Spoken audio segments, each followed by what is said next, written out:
Good morning, Dragons! It's Mr. Walker here with your daily check-in video. Thanks for logging on to online school today and coming right to math class. I know math is definitely your favorite subject. It's my favorite subject. Better be yours as well. So let's jump right in with our daily check-in video. Let me move this so you can see what I have to say. We have been working on percent markup and percent markdown problems this week, right? So I wanted to go over and review some of the key steps you need to take to correctly solve these problems. So the first thing you got to do is you got to read the problem and identify if it's a markup or a markdown problem, right?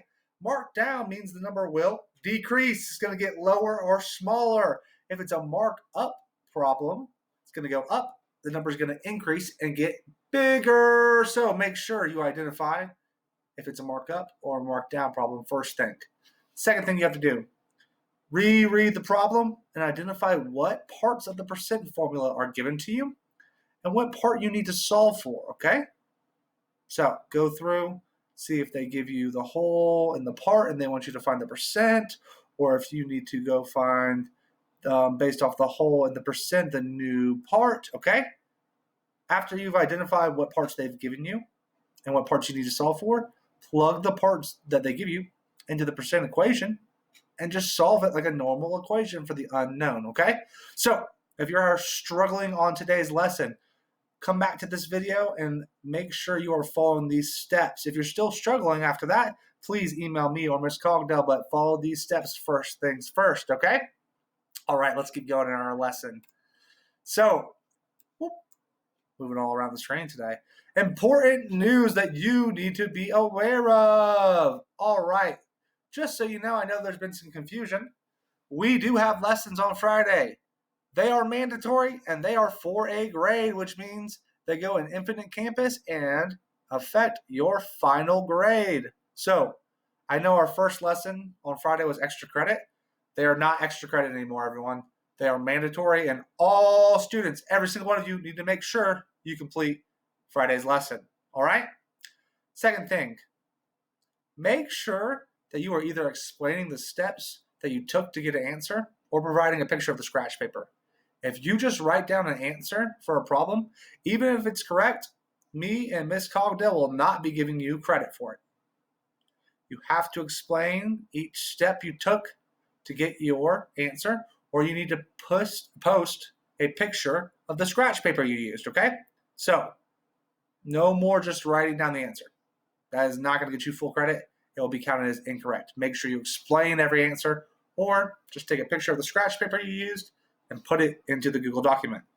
Last thing, make sure you are making corrections and revisions to your work and then resubmitting so you can get full credit, okay?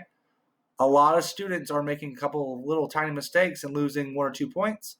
And if they go back and make those corrections, your grade will get raised up so you can get full credit, okay? But you have to go back and make those corrections and revisions. So make sure you're reading the comments that come from me and Ms. Cogdell and that you're going back into the lesson, making those corrections, and then resubmitting it, okay? Awesome. Thank you, guys. All right. So let's move into some student shout-outs.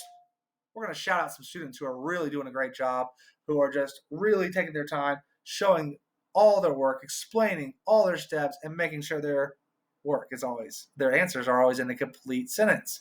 So for my class, I wanted to shout out Lindsay Hernandez and Jocelyn Reyes. On Monday's lesson, you guys just absolutely killed it. You destroyed it, all of your answers. You explained every single step, and you had your answers completely right and written in complete sentences. And I was just very proud of that. So shout out to you guys. And in Ms. Cogdell's class, Patricia and Christian Raskin, awesome job. Ms. Cogdell wanted to make sure that you guys got shout out for doing such a great job as well. So make sure that you are doing what these students are doing, that you're really explaining your answers, making sure that you're answering in complete sentences and completing all the parts of your assignments before you turn them in, so that maybe you can get a shout out as well. So great job to these students. All right, last thing for today. It's our reflection question. So you're going to read this question, and you're just going to respond quick 2 to 3 sentence response in the box below. Here's what I want you to answer today. thinking about during quarantine. What is one thing that has been bringing you joy? And what is one thing that's been stressing you out during quarantine? All right. So, what's one thing that's made you happy? It could be a person, it could be an event, it could be a thing, right? It could be an animal that's bringing you a lot of joy during this quarantine. And then, what's one thing that's kind of stressing you out and that's kind of getting at you and annoying you during this quarantine? Okay. So, make sure you respond to the daily reflection question in the box below. Make sure you complete all the parts of the lesson. And if you have to go back and make corrections or revisions, make sure you do so and resubmit so you can get full credit. All right? Good luck on today's lesson. Please reference this video if you need help. And if you need more help, please feel free to email or text me or Ms. Cogdell for help at any time. All right, good luck, scholars. We both miss you a lot, and we hope you and your families are safe and doing well, and have a great day.